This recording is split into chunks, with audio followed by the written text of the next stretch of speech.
নমস্কাৰ মই নীলোৎপল বৰা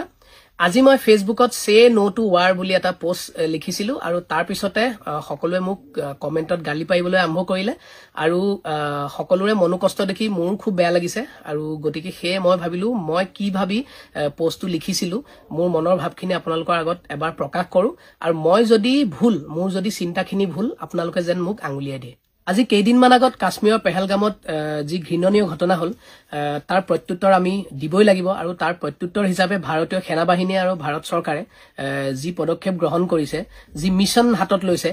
তাত মোৰ পূৰ্ণ সমৰ্থন আছে কোনেও এই কথাটো ভুল নবুজিব মোৰ পূৰ্ণ সমৰ্থন আছে আৰু যোৱা কেইদিনত যি পদক্ষেপ আমাৰ সেনাবাহিনীয়ে লৈছে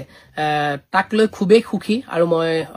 ধন্যবাদ জনাইছো কিন্তু আজি মই যেটো পোষ্ট লিখিছিলো সে নো টু ওয়াৰ বুলি মই আসলতে খুবেই শংকিত হৈ লিখা এটা পোষ্ট তাত কোনো বিৰোধিতা নাই তাত কোনো পলিটিক্যাল এজেন্ডা নাই মই মনৰ পৰা লিখিছিলো আসলতে মই যোৱা 4-5 দিন ধৰি পাহাৰত আছিলো মই গতিকে মোৰ নেটৱৰ্ক নাছিলে মই গম পোৱা নাছিলো প্ৰতিদিনৰ বাতৰি আৰু মই আজি যেটা পাহাৰৰ পৰা নামি আহিলো মই ফোনটো অন কৰাৰ পিছত যেটা গুটে নিউজ বিলাক পঢ়াৰ পিছত মই যে এটা নিউজ পঢ়িলো যে কাশ্মীৰত আমাৰ 15 জন নে 16 জন ভাৰতীয়ৰ মৃত্যু ঘটিছে আৰু তাত 2-3 জন মান শিশু আছে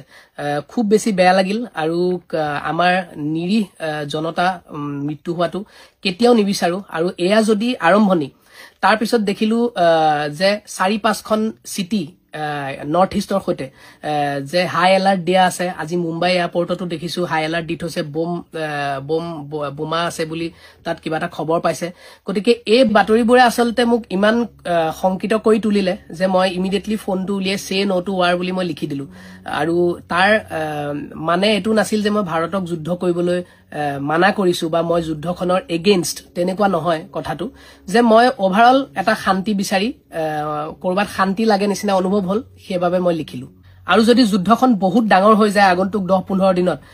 আৰু আমি এটা বৰ্তমান সীমান্তৰ পৰা বহুত দূৰত আছো কাৰণে হয়তো আমি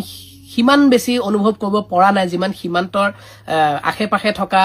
ৰাইজে ভুগিব লগা হৈছে হে একেই পৰিস্থিতি যদি আমাৰ চহৰখনত হয় আমাৰ নিজৰ ঘৰখনলৈকে যদি বিয়পি আহে নিজৰ ঘৰৰ আপোন মানুহক যদি আমি যুদ্ধত হেৰুৱাব লগা হয় কেনেকুৱা লাগিব মোৰ সেই বস্তুখিনি আসলতে বহুত বেছি চিন্তা লাগিল আৰু আপোনালোকে হয়তো সিনেমাত দেখিছে যে নিৰীহ লোকে সকলোতকৈ বেছি প্ৰাণ হেৰুৱায় প্ৰতিখন পৃথিৱীৰ আজিলৈকে যিমান যুদ্ধ হৈছে নিৰীহ লোকে প্ৰাণ হেৰুৱাৰ সংখ্যাই পাৰ্চেন্টেজে আটাইতকৈ বেছি আৰু যুদ্ধৰ পিছৰ যেটো অৱস্থা যুদ্ধৰ পিছৰ অৱস্থাও আপোনালোকে প্ৰত্যেককে সিনেমাত দেখিছে একদম ৰিয়েল কে দেখুৱা যায় যে কিমান ইকোনমিক ক্ৰাইসিছৰ পৰা আৰম্ভ কৰি কিমান কি বেমাৰ আজাৰৰ পৰা আৰম্ভ কৰি দেশ এখন কিমান পিছুৱাই গুছি যায় বাকি পৃথিৱীতকৈ 3-4 বছৰ 5 বছৰ আমি যোৱা 10 বছৰত আমাৰ নতুন চৰকাৰ অহা পিছত আমাৰ দেশখন কিমান আগবাঢ়িছিল এতিয়া এই যুদ্ধখনৰ কাৰণে যদি আমি আকৌ পিছুৱাই যাব লগা হয় দেশখন কি হ'ব মোৰ আসলতে বহুত কেটা চিন্তা মনলৈ আহিল অকল এটা চিন্তা নহয় মই 1 ঘণ্টামান ভাবি মোৰ এটা সময় মোৰ ব্ৰেইনটোৱে কাম কৰা নাই তাৰ পিছত মই সে নো টু ওয়াৰ বুলি লিখি দিলো মোৰ যদি কৰবাত ভুল হল আপোনালোকে শুধৰাই দিব আৰু মোক ক্ষমা কৰি দিব যদি মই ভুল কৰিছো আৰু যদি আগন্তুক সময়ত মই কোৱা কথাখিনি যদি সকলোৱে অনুভৱ কৰে যে নীলোৎপলে ঠিকই কৈছিলে তেতিয়া মই আজি প্ৰাইভেট কৰি থোৱা পোষ্টটো মই আপোনালোকৰ মাজলৈ আকৌ উলিয়াই দিম ধন্যবাদ